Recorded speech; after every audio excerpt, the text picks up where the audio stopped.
আসসালামু আলাইকুম সবাইকে ঈদ উল ফিতরের শুভেচ্ছা ও ঈদ মুবারক। 2 চামচ শুকনো দুধ, চিনি 3 চামচ, স্বাদ মতো, মিষ্টি জাতীয় জিনিস একটু লবণ দিলে ভালো লাগে।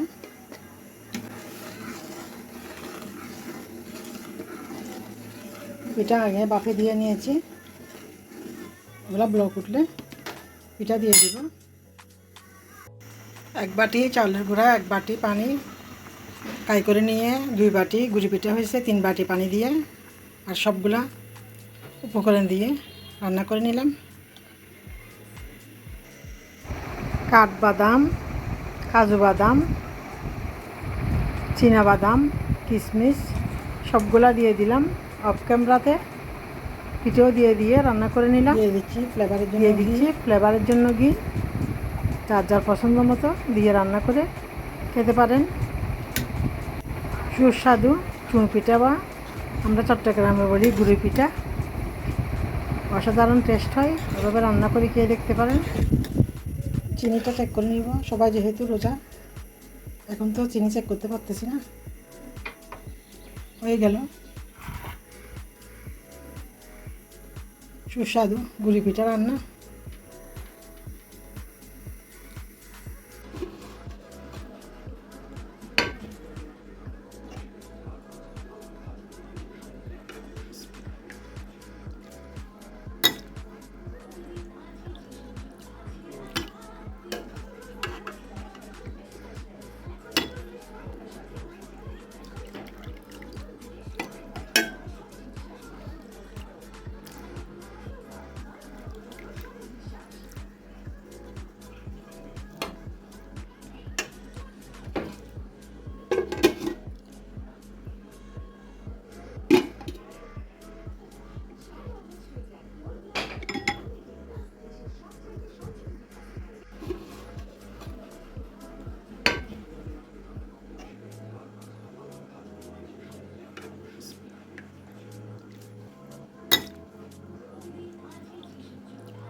দিয়ে দিচ্ছি ফ্লেভারের জন্য ঘি।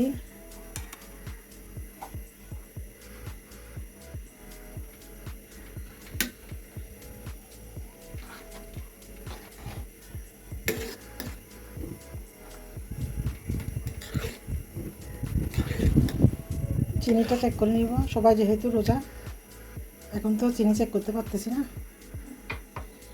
হয়ে গেল সুস্বাদু গুঁড়ি পিঠা রান্না।